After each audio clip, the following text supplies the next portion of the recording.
Oke, selamat pagi kepada pendengar setia program acara Through the Bible. Kita bertekad untuk mempelajari firman Tuhan dari Injil Matius hingga Kitab Wahyu. Satu hari, satu pasal, 1 jam. Anda bersama dengan saya, Dr. Suhento Liau dan istri Lilin. Bersama-sama kami akan mengajak Anda untuk membahas Alkitab. Dan hari ini kita sampai di Efesus pasal yang kedua.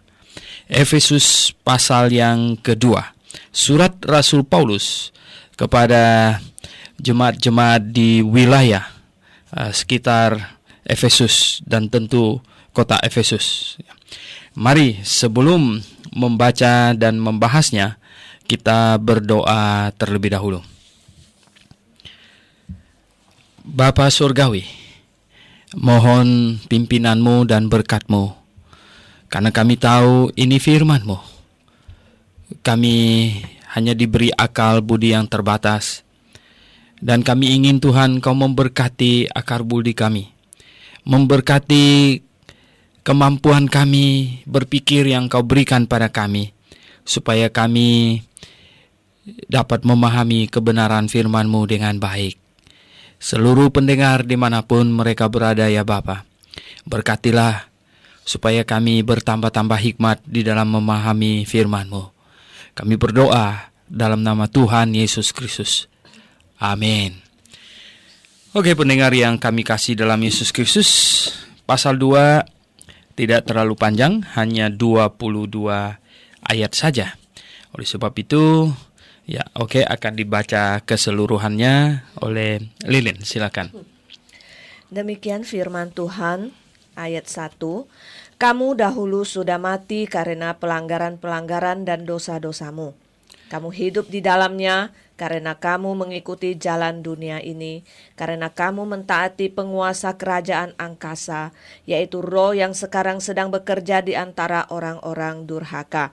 Sebenarnya dahulu kami semua juga terhitung di antara mereka ketika kami semua di dalam hawa nafsu daging dan menuruti kehendak daging dan pikiran kami yang jahat.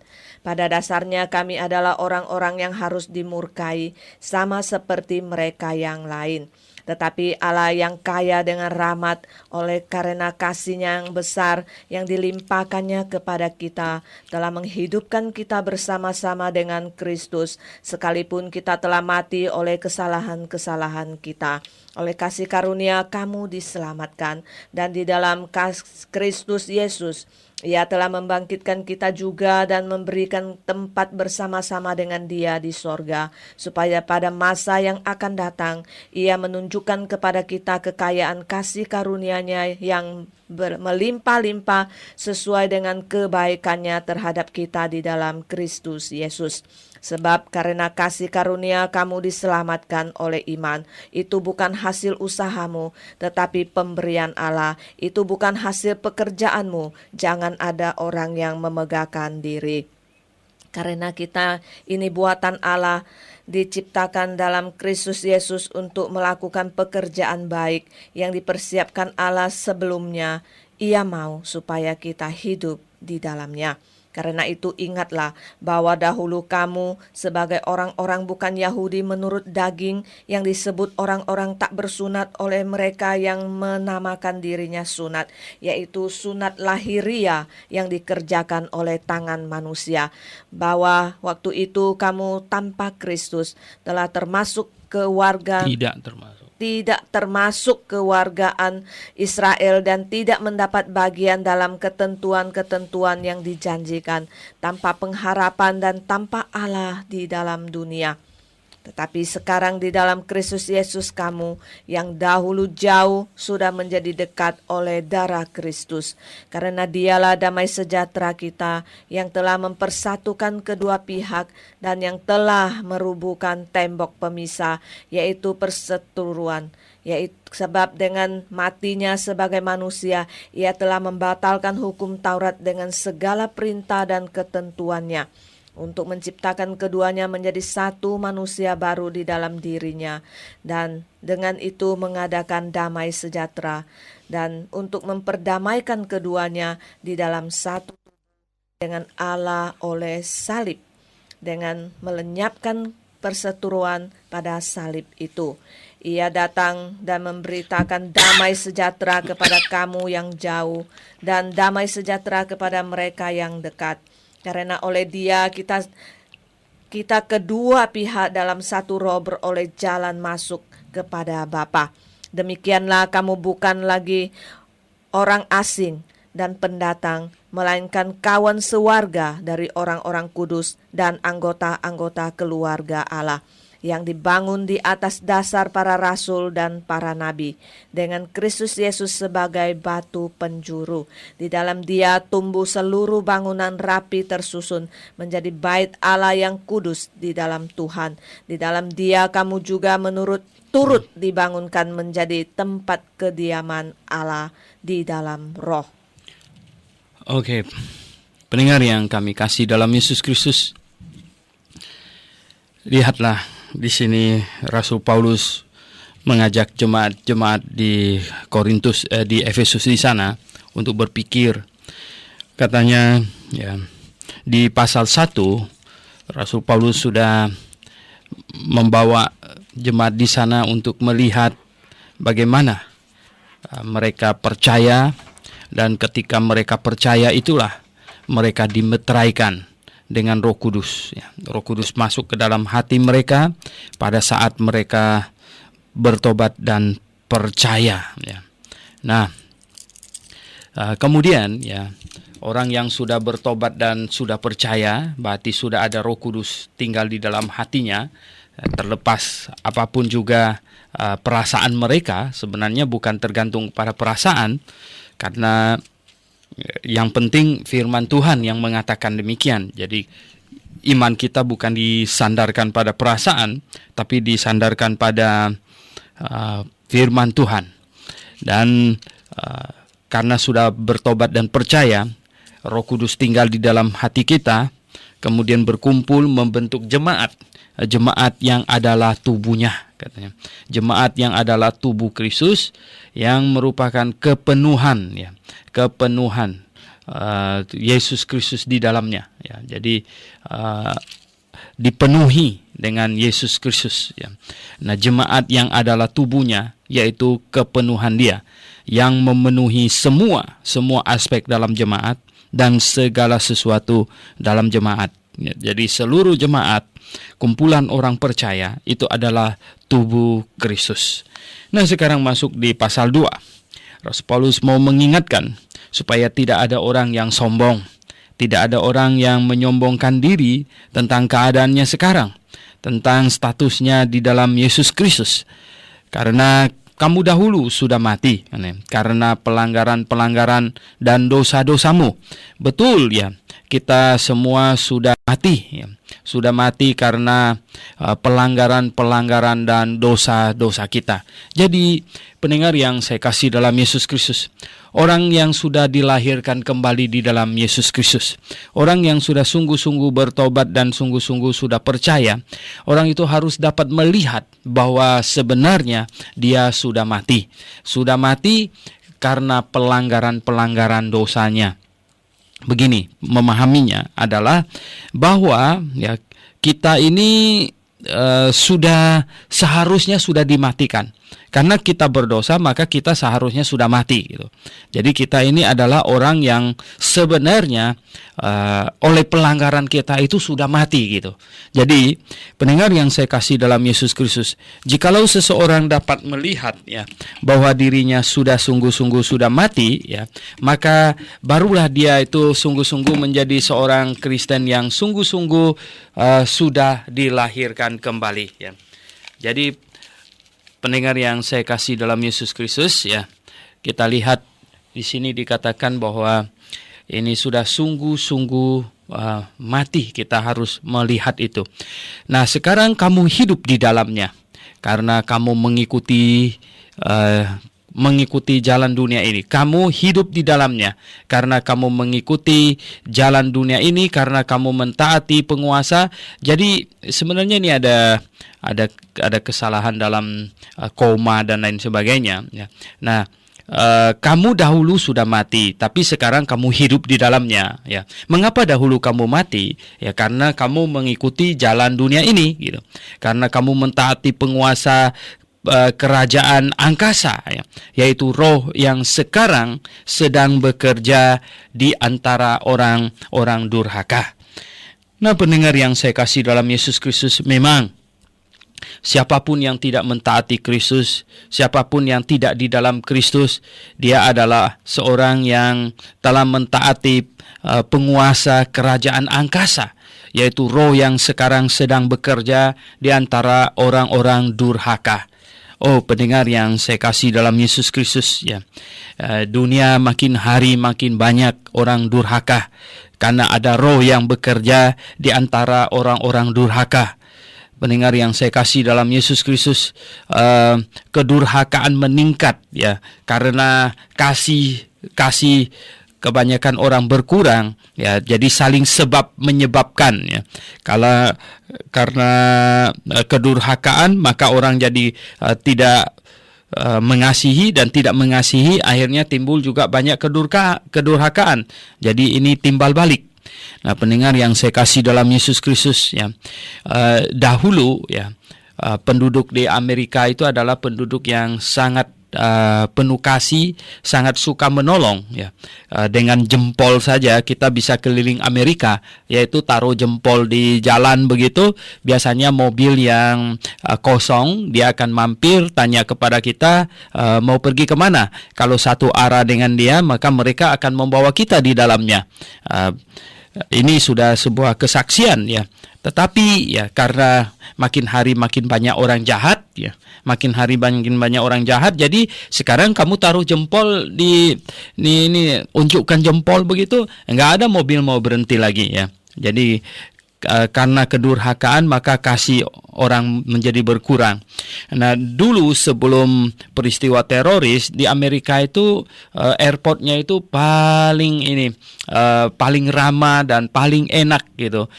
Orang yang check-in bisa masuk sampai ke dalam dengan, bahkan yang ngantar bisa sampai ke pintu pesawat, gitu. Bayangkan, ya, tahun 93, ya.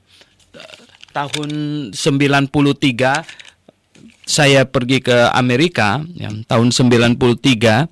Itu tahun 95 waktu saya pulang, ya, itu dosen-dosen saya mengantar saya sampai ke pintu gerbang itu pesawat, ya, waktu itu. Begitu baik, begitu ramah. Wah, kalau sekarang, ya, saya baru pulang dari sana, saya melihat, waduh, luar biasa diperiksanya, ya. Ikat pinggang harus dicopot, sepatu harus dicopot, semuanya harus masuk ke dalam ini, ya, ke dalam ini sinar ininya, ya, untuk periksa itu. Sampai bawa laptopnya minta supaya dinyalakan, ya. Air minum semuanya, ya, tidak boleh masuk. Jadi pendengar yang saya kasih dalam Yesus Kristus, nah, benarlah apa yang dikatakan di dalam ini, ya, firman Tuhan ini, bahwa karena kasih kebanyakan orang menjadi berkurang, adanya di dalam Matius pasal 24 itu ada dikatakan begitu, ya.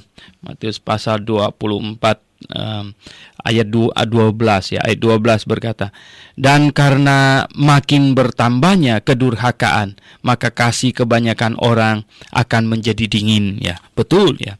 Karena kedurhakaan makin bertambah dan iblis bekerja sedemikian rupa. Di sini katanya roh yang sekarang sedang bekerja di antara orang-orang durhaka. Bayangkan, dia sudah bekerja ribuan tahun. Nggak heran kalau sampai sekarang kedurhakaan sedemikian rupa, ya. Ada orang yang memaki-maki ibunya supaya ibunya lekas mati, ya. Saya menyaksikan di televisi itu, ya. Sedemikian rupa, ya, kedurhakaan sedemikian rupa. Nah, ayat 3 dikatakan, sebenarnya dahulu kami semua juga terhitung di antara mereka. Ya, ya. Ketika kami hidup di dalam hawa nafsu daging dan menuruti kehendak daging dan pikiran kami yang jahat. Jadi hidup dalam kehendak daging dan kehendak pikiran yang jahat. Rasul Paulus menyadari bahwa dulu dia termasuk juga di dalam situ. Dan kita semua ya, ketika kita di luar Yesus Kristus, ketika kita hidup sesuai dengan kehendak kita, kepikiran kita yang jahat, hawa nafsu kita, ya, kita di luar Yesus Kristus. Kita hidup di dalam kedurhakaan, ya. Hidup di dalam kedurhakaan. Sekurang-kurangnya kita durhaka terhadap Sang Pencipta kita, ya. Pencipta kita yang di sorga di sana. Anda bisa bayangkan, dia sudah menciptakan kita, manusia, dia sudah sedemikian rupa mengasihi kita, dan ternyata ya masih banyak orang yang tidak mengakuinya, ya, tidak peduli padanya sedikit pun. Jadi betapa durhakanya manusia, karena ada roh durhaka yang bekerja di antara manusia, ya. Manusia tidak peduli tentang penciptanya.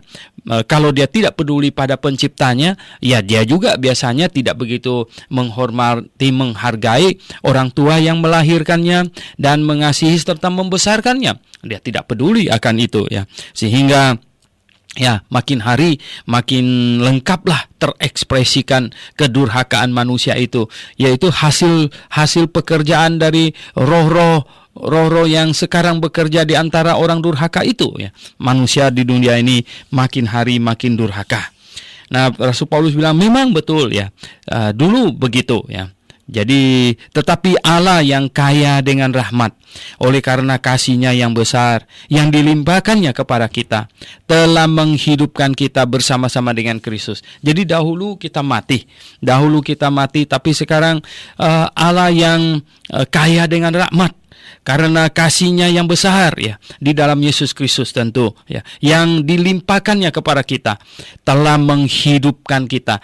Jadi, ya, kita hidup di dalam Yesus Kristus, ya, bersama-sama dengan Kristus katanya. Sekalipun kita telah mati oleh kesalahan-kesalahan kita, oleh kasih karunia kamu diselamatkan.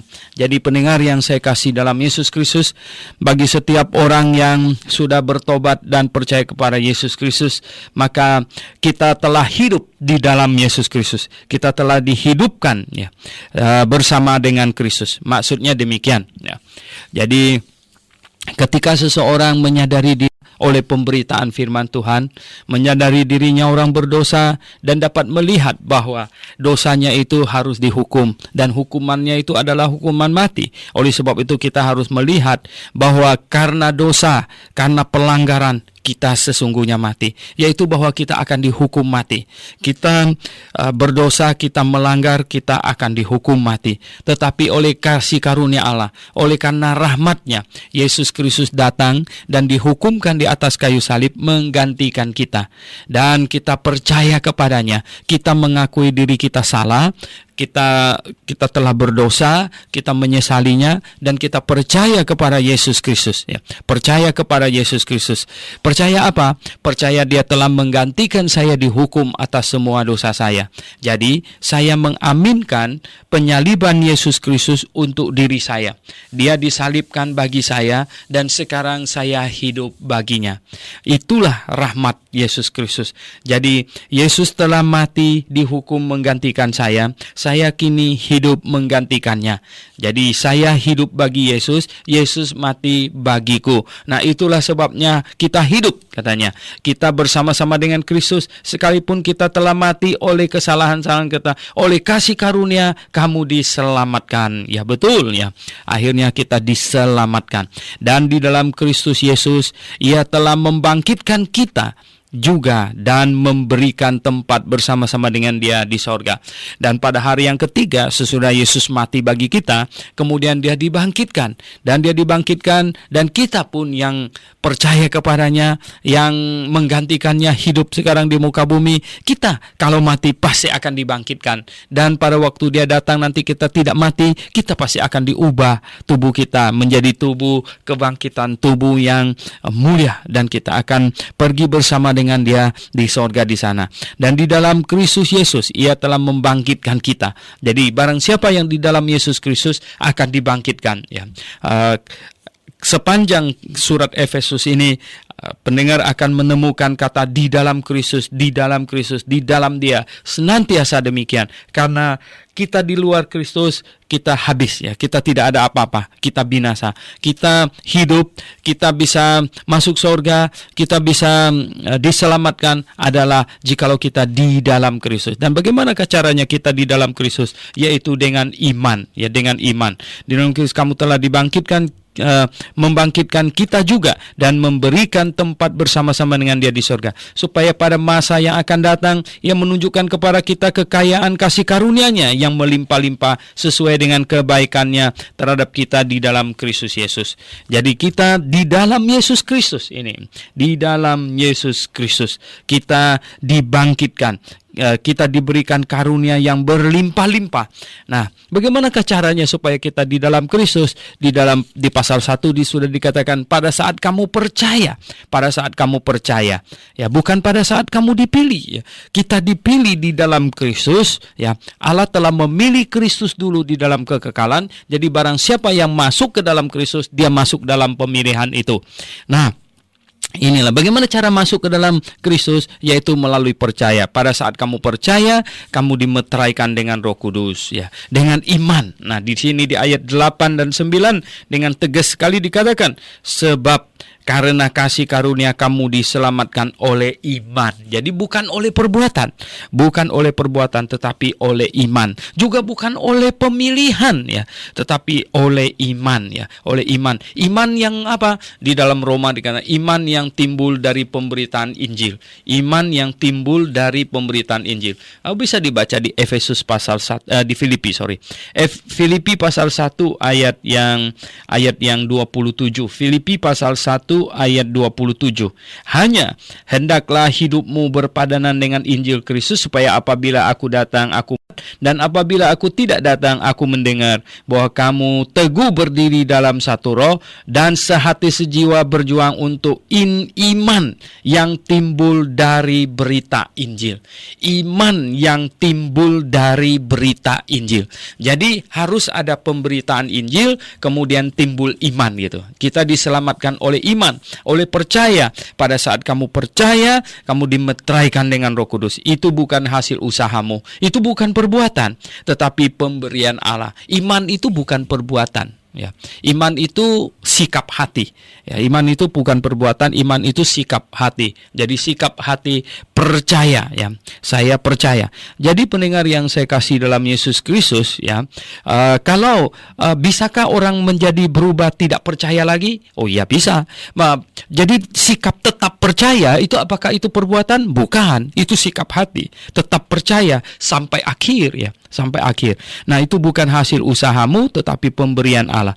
Itu bukan hasil pekerjaanmu. Jangan ada orang yang memegahkan diri. Jadi kita tahu kita diselamatkan oleh iman, oleh percaya, bukan oleh perbuatan, tapi oleh percaya. Percaya itu bukan perbuatan, percaya itu sikap hati, dan tetap percaya sampai akhir, ya, tetap percaya sampai akhir itu bukan perbuatan, ya, itu sikap hati. Nah, bisakah sikap hati orang berubah? Oh ya, selagi masih tinggal di dalam daging, ya, bisa, ya. Orang bisa berubah percaya, bisa, ya. Ternyata banyak orang berubah percaya, bisa. Nah, oleh sebab itu kita perlu, ya, bersikap hati, bertekun sampai akhir, percaya sampai akhir, ya. Di dalam Ibrani pasal 3, di dalam Ibrani pasal 3 ayat 14 bunyinya demikian. Ibrani pasal 3 ayat 14. Karena kita telah beroleh bagian di dalam Kristus, asal saja kita teguh berpegang sampai kepada akhirnya, pada keyakinan iman kita yang semula. Jadi harus berpegang sampai pada akhirnya, ya, sampai kepada akhirnya, pada keyakinan iman kita yang semula. Jadi kita diselamatkan oleh iman, dan kita harus teguh di dalam iman sampai akhir gitu. Bukan sampai separuh jalan, tapi sampai akhir gitu. Nah, karena kita ini buatan Allah, diciptakan dalam Kristus Yesus. Ya, diciptakan di dalam Kristus Yesus maupun dari Adam dan Hawa, dan ketika kita lahir baru, kita adalah ciptaan baru. Kita ciptaan baru di dalam Yesus Kristus, ya. Ciptaan baru di dalam 2 Korintus.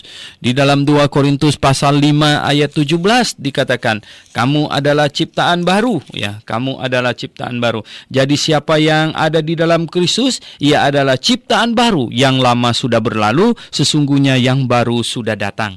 Dan kita diciptakan baru, ya, di dalam Yesus Kristus katanya, untuk melakukan pekerjaan yang baik, untuk bersaksi bagi dunia ini, untuk melakukan pekerjaan yang baik yang dipersiapkan Allah sebelumnya. Ya, kita terlebih kita di dalam jemaat lokal, kita sebagai tubuh Kristus, kita bersaksi bagi dunia ini, kita apapun yang kita lakukan itu adalah dilakukan atas nama Yesus Kristus. Apapun yang dilakukan oleh jemaat, kita adalah di dalam Yesus Kristus. Kita membawa nama Yesus Kristus.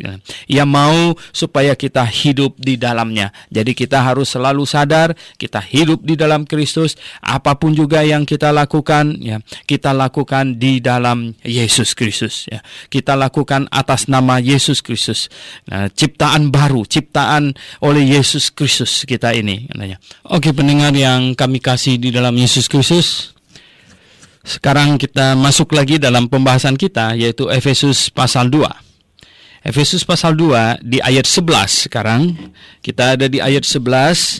Karena itu ingatlah katanya, bahwa dahulu kamu sebagai orang-orang bukan Yahudi menurut daging, yang disebut orang-orang tak bersunat oleh mereka yang menamakan dirinya sunat, yaitu sunat lahiriah yang dikerjakan oleh tangan manusia, bahwa waktu itu kamu tanpa Kristus tidak termasuk dalam kewargaan Israel dan tidak mendapat bagian dalam ketentuan-ketentuan yang dijanjikan, tanpa pengharapan dan tanpa Allah di dalam dunia.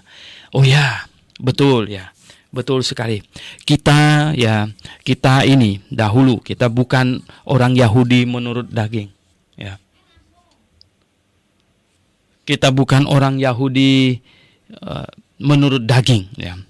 Jadi pendengar yang saya kasih dalam Yesus Kristus, kita bukan orang yang terhitung di dalam ini, ya, orang-orang yang mengenal Allah, apalagi umat Allah. Kita tidak, ya, tidak termasuk di dalam situ. Jadi pendengar yang saya kasih dalam Yesus Kristus, kita di luar Allah. Kita ini bangsa kafir.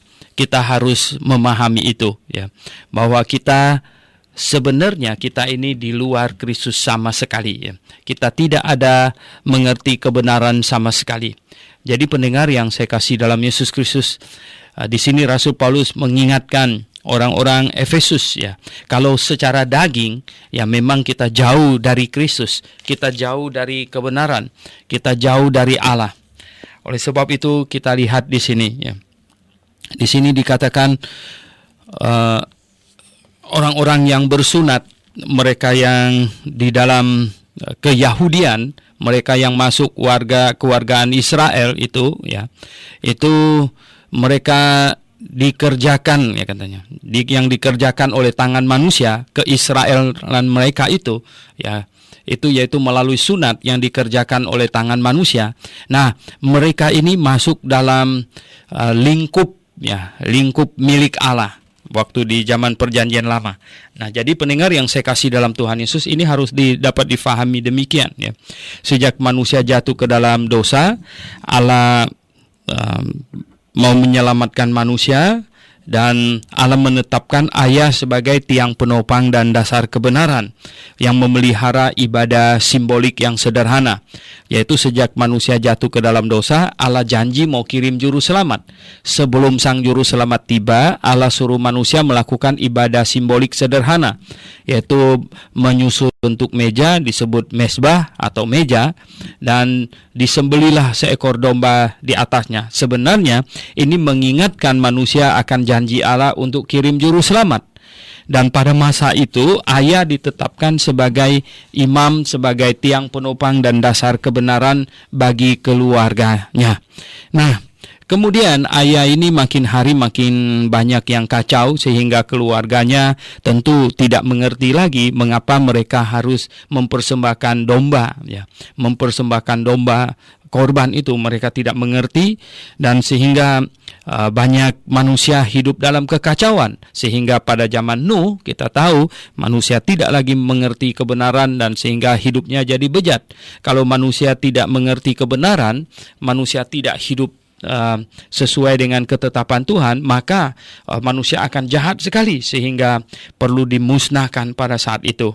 Jadi pendengar yang saya kasih dalam Yesus Kristus, kemudian ya, Allah ingin membangun satu bangsa yang bertugas untuk menjaga kebenaran ibadah simbolik sampai yang disimbolkan tiba. Dan Abraham dipilih, dari keturunan Abraham akan didirikan satu bangsa. Keturunan Abraham bukan sembarangan keturunan dari anak perjanjian, yaitu Ishak. Dan akhirnya muncullah bangsa Yahudi. Bangsa Yahudi yang ditetapkan Allah untuk menjaga ibadah simbolik, yaitu sebuah ibadah yang dipusatkan di bait Allah, dan bangsa Yahudi menjaga sampai yang disimbolkan tiba. Nah, pendengar yang saya kasih dalam Yesus Kristus, tentu bangsa Yahudi pada waktu itu istimewa di hadapan Allah karena mereka bertugas sebagai pekerja Allah, sebagai petugas untuk menjaga ibadah simbolik yang diperintahkan kepada manusia. Nah, pendengar yang saya kasih dalam Yesus Kristus, tetapi kemudian bangsa Yahudi di waktu-waktu tertentu mereka berfungsi dengan baik, bisa berfungsi sebagai tiang penopang dan dasar kebenaran yang baik, terutama di zamannya Daud dan Salomo ya. Tetapi kemudian akhirnya apa yang terjadi? Bangsa Yahudi sendiri menyembah berhala dan mereka gagal berfungsi sebagai tiang penopang dan dasar kebenaran. Dan fungsi bangsa Yahudi sebagai tiang penopang dan dasar kebenaran itu sampai kapan? Sampai Yohanes Pembaptis muncul. Kalau Anda baca di dalam Lukas pasal 16 ayat yang ke-16 ya. Lukas pasal 16 ayat yang ke-16 yang berbunyi, hukum Taurat dan kitab para nabi berlaku sampai kepada zaman Yohanes katanya. Di dalam Matius pasal 11 ayat 13 itu ayat yang kurang lebih ya, Matius pasal 11 ayat yang ke-13 berbunyi, sebab semua nabi dan kitab Taurat bernubuat hingga tampilnya Yohanes. Jadi hingga tampilnya Yohanes, ketika Yohanes menunjuk kepada Yesus Kristus, lihatlah anak domba Allah, maka selesailah tugas bangsa Yahudi sebagai tiang penopang dan dasar kebenaran. Karena yang disimbolkan sudah tiba. Upacara simbolik selesai tugasnya. Kalau upacara simbolik selesai tugasnya, yang menjaga upacara itu pun selesailah tugasnya, gitu loh ya. Jadi upacara simbolik tidak diperlukan lagi. Nah, teman-teman kita dari gereja Advent harus memahami hal ini dengan baik ya, bahwa ibadah simbolik perjanjian lama selesai ya, selesai fungsinya ketika yang disimbolkan itu tiba. Dan ketika ibadah simbolik itu selesai fungsinya, maka petugasnya, yaitu bangsa Yahudi yang menjaga ibadah simbolik itu, selesai pula lah tugasnya. Jadi pendengar yang saya kasih dalam Yesus Kristus, di sini dikatakan ya, memang kalau dihitung begitu, dahulu kita tidak termasuk di dalamnya. Kita bukan bangsa Yahudi, kita bukan bangsa yang menjaga ibadah simbolik itu. Tetapi sekarang kita di dalam Yesus Kristus. Kita di dalam Yesus Kristus, kita penjaga itu ya. Nah, pendengar yang saya kasih dalam, tetapi sekarang katanya, sekarang ayat 13, tetapi sekarang di dalam Kristus Yesus, kamu yang dahulu jauh ya sudah menjadi dekat ya oleh darah Kristus. Nah, dahulu kita jauh, sekarang telah menjadi dekat oleh darah Yesus Kristus. Karena Yesus Kristus sebagai domba Allah yang sesungguhnya telah disembelikan, telah disalibkan di atas kayu salib, dan barang siapa yang mengaku dirinya orang berdosa, serta percaya bahwa Yesus sudah menggantikannya, dihukum di atas kayu salib, maka kita termasuk sekarang kita adalah orang yang di dalam Yesus Kristus. Karena apa?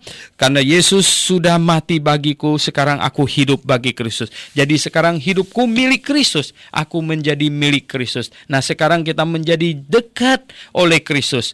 Dan sekarang ya, sejak Yesus Kristus datang, Allah tidak lagi berurusan dengan bangsa Yahudi karena tugasnya selesai. Dan sekarang Allah berurusan dengan setiap orang yang bertobat dan percaya kepada Yesus Kristus. Nah, barang siapa yang bertobat dan percaya kepada Yesus Kristus, inilah umat Allah, umat yang Allah pakai untuk menjadi kesaksian baginya sejak Yohanes Pembaptis sampai nanti hari pengangkatan. Nah, karena dialah damai sejahtera kita yang telah mempersatukan kedua pihak dan yang telah merubuhkan tembok pemisah, yaitu mempersatukan orang Yahudi maupun non-Yahudi. Semuanya dipersatukan melalui darah Yesus Kristus. Jadi orang Yahudi pun sekarang mau masuk ke dalam jemaat, dia harus bertobat dan percaya kepada Yesus Kristus. Dan orang yang seperti kita, orang kafir, bukan Yahudi, mau masuk ke dalam jemaat melalui bertobat dan percaya kepada Yesus. Jadi baik orang Yahudi maupun orang non-Yahudi, semuanya boleh masuk ke dalam jemaat. Tidak ada pemisahannya lagi. Dia merubuhkan tembok pemisah, yaitu perseteruan ya. Sebab dalam matinya sebagai manusia, nah matinya sebagai manusia, Yesus Kristus itu tidak mati sebagai Allah, dia mati sebagai manusia ya. Ia telah membatalkan hukum Taurat dengan segala perintah dan ketentuannya untuk menciptakan keduanya menjadi satu manusia baru di dalam dirinya, dan dengan itu mengadakan damai sejahtera. Jadi melalui kematian Yesus Kristus sebagai manusia di atas kayu salib, dia telah membatalkan hukum Taurat. Jadi begini, hukum Taurat yang mau menuntut kita itu ya, telah ditangkis oleh Yesus Kristus, telah diambil alih oleh Yesus Kristus. Jadi kutuk hukum Taurat itu dipikul oleh Yesus Kristus ya. Yesus Kristus telah menanggung semua dosa kita di atas kayu salib. Jadi di dalam Galatia, kalau kita balik lihat di Galatia pasal 3 ayat 13, Kristus telah menebus kita dari kutuk hukum Taurat dengan jalan menjadi kutuk karena kita. Jadi Kristus telah melepaskan kita dari kutuk hukum Taurat dengan cara menjadi kutuk bagi kita. Ya, jadi kutuk hukum Taurat itu ditampung atau diambil alih oleh Tuhan Yesus. Dengan demikian kita ya, yang percaya kepadanya, kita tidak akan dikutuk lagi. Kita akan tidak akan dikutuk lagi karena Yesus Kristus telah mengambil alih kutuk hukum Taurat itu. Jadi pendengar yang saya kasih dalam Yesus Kristus, nah Yesus sudah melepaskan kita dari kutuk. Oleh sebab itu tidak perlu ada pendeta yang mendoakan Anda untuk melepaskan Anda, doa pelepasan segala macam. Itu dilaksanakan oleh orang yang tidak mengerti kebenaran dan diikuti oleh orang yang juga jauh lebih tidak mengerti kebenaran. Dan ada pendeta yang mengangkat dirinya hebat, dia bisa melepaskan manusia dari kutuk Allah. Ya, mana mungkin ya. Jadi ini satu kita mensinyalir ini ya, di dalam pengajaran demikian itu ada unsur meninggikan diri dan ada unsur membangkangi Allah yang tersembunyi di dalamnya. Anda bisa bayangkan ya, kalau seseorang bertobat percaya Tuhan Yesus, kutuknya belum selesai, mesti didoakan oleh pendeta baru selesai kutuknya. Berarti betapa hebatnya pendeta itu ya. Bahkan Roh Kudus yang sudah masuk ke dalam hati orang itu saja dianggap belum bisa menyelesaikan kutuk, mesti dia doakan baru kutuknya selesai gitu. Anda bisa bayangkan ya, betapa hebatnya sebenarnya itu. Nah, ya pembangkangan itu sebenarnya betapa hebatnya. Jadi pendengar yang saya kasih dalam Yesus Kristus, di sini kita kan dikatakan dan untuk mendamaikan keduanya di dalam satu tubuh ya. Jadi mendamaikan menjadi satu tubuh ya, keduanya dengan Allah oleh salib ya, dengan melenyapkan perseteruan pada salib itu. Jadi akhirnya salib itu yang tadinya merupakan satu simbol kutuk ya, menjadi tempat yang mengerikan. Bayangkan orang digantung di situ sampai mati, jadi mengerikan. Namun sekarang ya melenyapkan seteru pada salib itu. Jadi perseteruan antara manusia dengan Allah dilenyapkan. Salib akhirnya menjadi indah. Pendengar yang saya kasih dalam Yesus Kristus, dulu salib itu adalah sesuatu yang mengerikan. Tetapi sejak Yesus tersalib di atas kayu salib itu, lama-lama salib menjadi indah. Ya, salib menjadi indah karena apa? Karena orang Kristen mula-mula mereka ikat kayu, ya melintang, kemudian mereka berkata, di atas salib inilah juru selamatku, ya disalibkan bagiku. Lama-lama dari kayu, ya diganti dengan dari emas, dari perak, ya digantung di leher gitu ya. Akhirnya salib menjadi indah. Salib menjadi indah. Salib yang tadinya mengerikan menjadi indah. Mengapa menjadi indah? Karena Yesus tergantung di situ menanggung semua dosa kita. Karena kita yang tadinya seteru Allah kini menjadi anak-anak Allah oleh salib itu, ya. Oleh sebab itu iblis sangat benci pada salib itu. Padahal salib itu adalah lambang kasih Allah kepada manusia. Ya, lambang Allah mengasihi manusia, mengutus Yesus Kristus datang, disalibkan di atas kayu salib untuk menanggung dosa manusia, ya. Jadi betapa salib itu sebenarnya indahnya bukan main, ya. Oleh sebab itu ya kita ya mengingat kematian Yesus Kristus di atas kayu salib. Nah, ia datang katanya memberitakan damai sejahtera kepada kamu yang jauh dan damai sejahtera kepada mereka yang dekat, ya. Ia datang dan memberitakan damai sejahtera kepada kamu yang jauh dan damai sejahtera kepada mereka yang dekat. Yang jauh, kamu yang jauh, karena kita tadinya adalah bangsa yang tidak mengenal Allah sama sekali, ya. Kepada mereka yang dekat, ya, dekat di sini maksudnya adalah bangsa Yahudi, dekat, ya. Tapi banyak di antara mereka dekat tetapi tidak mengenal Allah, ya. Yang jauh malah sekarang mengenal Allah dengan baik. Oleh sebab itu, ya pendengar yang saya kasih dalam Yesus Kristus, ya, kita sungguh patut bersyukur. Kita yang tadinya adalah orang kafir, kita tadinya adalah penyembah berhala, kita tadinya adalah orang berdosa, kita tadinya adalah orang yang sungguh-sungguh jauh dari Allah. Tetapi oleh kasih karunia Allah kita diselamatkan. Ya, Yesus Kristus datang mati di atas kayu salib, menanggung dosa seisi dunia, dan di dalamnya termasuk dosa saya dan dosa saudara juga. Dan itulah sebabnya kita percaya kepadanya. Kita mengakui diri kita orang berdosa dan kita menyesali dosa kita, dan kemudian kita mengaminkan apa yang Yesus buat di atas kayu salib untuk kita, ya, untuk diri kita. Jadi pendengar yang saya kasih dalam Yesus Kristus, ya, kita patut bersyukur, ya, kita diselamatkan. Yang kita patut syukurkan juga adalah Injil itu, Injil Yesus Kristus yang menyelamatkan itu, ya, dihantarkan kepada kita oleh orang-orang yang telah berkorban, ya, oleh orang-orang yang telah menyerahkan dirinya, hidupnya untuk melayani firman Tuhan, untuk memberitakan firman Tuhan. Kalau Anda sungguh-sungguh orang yang sudah diselamatkan, Anda pasti bersyukur ada orang yang mempersembahkan hidupnya untuk memberitakan firman Tuhan. Kalau tidak, bagaimana firman itu bisa sampai ke telinga Anda? Bagaimanakah Anda bisa mendengarnya? Anda pasti sangat bersyukur atas, ya, usaha orang, atas kerelaan orang menyerahkan hidupnya untuk melayani Tuhan. Oleh sebab itu, pendengar yang saya kasih dalam Yesus Kristus, saya senantiasa menasihati orang Kristen, jikalau Anda sungguh-sungguh sudah diselamatkan, ingat kata ini, jikalau Anda sungguh-sungguh sudah diselamatkan, ya, maka kamu harus menyadari, ya, kita harus menyadari bahwa kita diselamatkan karena Yesus Kristus yang sudah mati di atas kayu salib menggantikan kita, itu sudah pasti.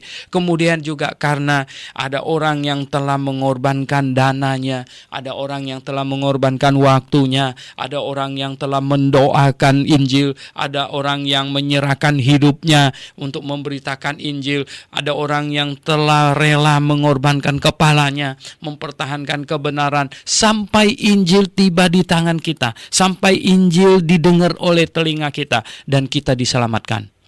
Pendengar yang saya kasih dalam Yesus Kristus, kalau engkau benar-benar sudah diselamatkan, bukankah patut sekarang menjadi giliran kita untuk siap sedia untuk berkorban uang kita. Berdoalah kepada Tuhan, Tuhan, saya ingin ikut ambil bagian di dalam memberitakan Injil. Saya ingin ikut ambil bagian untuk pemberitaan Injil di radio berita klasik ini. Saya ingin ada bagian di dalamnya. Berkatilah saya akan memberikan persembahan supaya radio ini tetap hidup, supaya dana yang diperlukan cukup, dan supaya Injil bisa diberitakan melalui radio ini kemana-mana. Nah, bisakah Anda berdoa demikian? Ya, kalau kita sudah mendengar Injil dan diselamatkan, sepatutnya sekarang giliran kita lah yang ambil bagian supaya orang lain lagi diselamatkan, supaya Injil didengar oleh lebih banyak orang lain lagi. Oke, pendengar yang saya kasih dalam Tuhan, di sini dikatakan untuk mendamaikan kedua pihak. Kita sudah didamaikan, didamaikan pada salib itu. Ia datang dan memberitakan damai sejahtera memberikan damai sejahtera kepada kamu yang jauh maupun kepada mereka yang dekat, katanya. Karena ayat 18, karena oleh Dia kita kedua pihak dalam satu roh beroleh jalan masuk kepada Bapa. Ya, karena oleh Dia kita kedua pihak, maksudnya baik orang Yahudi maupun orang non Yahudi, dua pihak dalam satu roh beroleh jalan masuk kepada Bapa. Kita beroleh jalan masuk kepada Bapa karena Yesus Kristus mendamaikan kita dengan Bapa. Jadi pendengar yang saya kasih dalam Yesus Kristus, banyak orang memahami Allah hanya berkata gini, Allah itu maha kasih, nggak mungkin orang dihukum ke dalam neraka. Jangan ngomong begitu. Ingat, Allah yang maha kasih, Dia Allah yang maha suci, yang tidak mengizinkan dosa setitik pun menghampirinya. Jadi ingat loh, Dia bukan hanya Allah yang maha kasih. Kalau Dia hanya Allah yang maha kasih tanpa Allah yang maha suci, itu ngaco itu ya. Jadi itu bisa tak bermoral sama sekali gitu ya. Kasih yang tidak bermoral, kasih yang tidak disertai moral gitu ya. Kalau Allah tidak, Dia maha kasih, ingat Dia juga maha suci. Nah, maha sucinya tidak bisa menerima dosa sedikit pun ya. Dan juga Dia maha adil. Maha adil itu menuntut penghukuman. Nah, itulah sebabnya penghukuman dijatuhkan. Karena oleh Dia kita kedua belah pihak dalam satu roh beroleh jalan masuk kepada Bapa. Maksudnya gini, Bapa yang maha kudus tidak bisa terima kita orang berdosa biar dosa kita sekecil apapun, dan dosa kita harus selesai, dan Yesus Kristuslah yang menyelesaikan dosa kita, yaitu dosa dijatuhi hukuman, hukuman selesai ya. Nah, karena Yesus Kristuslah kita beroleh jalan masuk menghampiri Bapa yang Maha Kudus ya.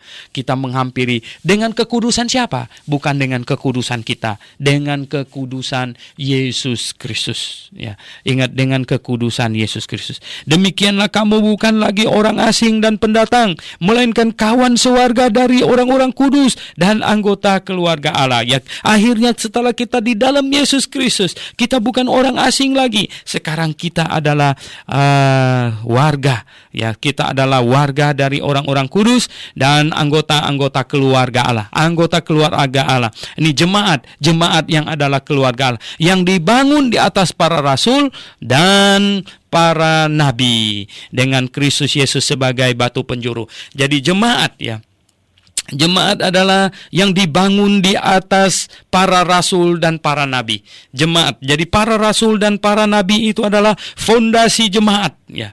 Nah, apa yang dimaksud dengan para rasul dan para nabi fondasi jemaat? Kitab Perjanjian Baru dan Perjanjian Lama adalah fondasi jemaat. Kitab Perjanjian Baru adalah kesaksian para rasul, dan kitab Perjanjian Lama adalah kesaksian para nabi, dan Yesus Kristus adalah batu penjuru dalam pembangunan jemaatnya. Di dalam Dia tumbuh seluruh bangunan. Ini menyinggung soal jemaatnya. Di dalam Dia tumbuh seluruh bangunan. Nah, para rasul dan para nabi itu fondasi, ya, tumbuh seluruh bangunan rapi tersusun menjadi bait Allah yang kudus di dalam Tuhan. Nah, sekarang jemaat yaitu kumpulan orang percaya, itu tubuh Yesus Kristus. Tubuh Kristus Yesus itu bait Allah, ya, itu bait Allah di dalam Tuhan ya. Jadi kita ini semua orang yang percaya, yang sudah bertobat, berkumpul menjadi satu di satu lokasi. Ini adalah jemaat Allah yang hidup. Ini adalah bait Allah Ya, bukan gedungnya, tapi justru orangnya. Karena Roh Allah tinggal di dalam diri kita.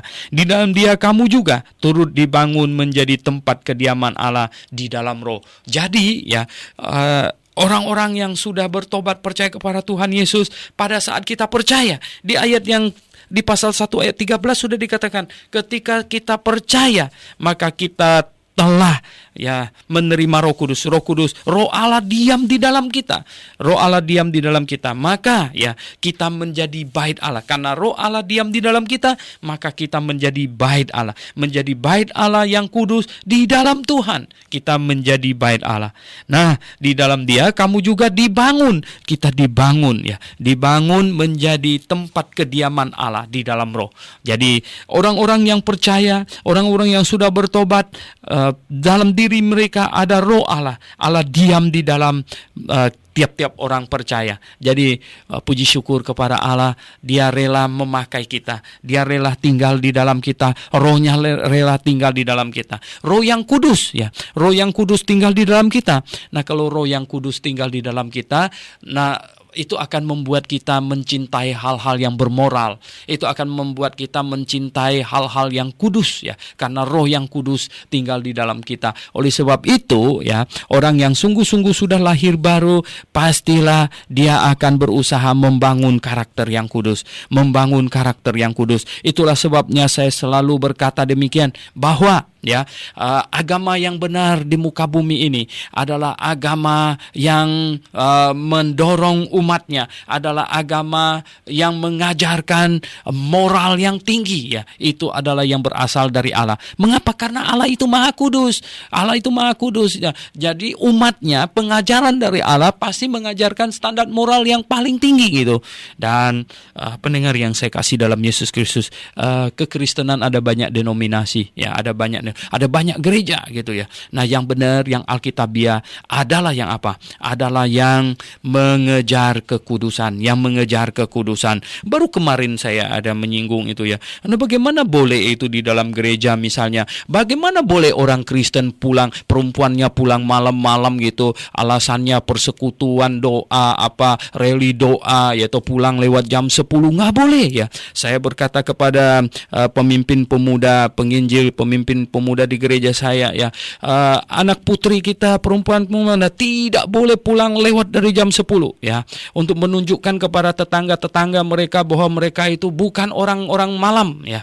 Jadi dengar baik-baik itu ya. Dan tidak dibenarkan untuk ini ya. Orang bayangkan ya, mereka doa semalam suntuk, saudara, doa semalam suntuk, laki perempuan berpegangan tangan doa, itu tidak benar itu ya, itu bahaya sekali ya. Kita harus sungguh-sungguh mengerti bahwa di dalam Yesus Kristus kita adalah ciptaan baru. Roh Kudus tinggal di dalam hati kita, tinggal di dalam hati kita, dan Roh yang kudus ini mengejar kekudusan ya, mengejar kekudusan dan mengejar kebenaran Alkitab ya.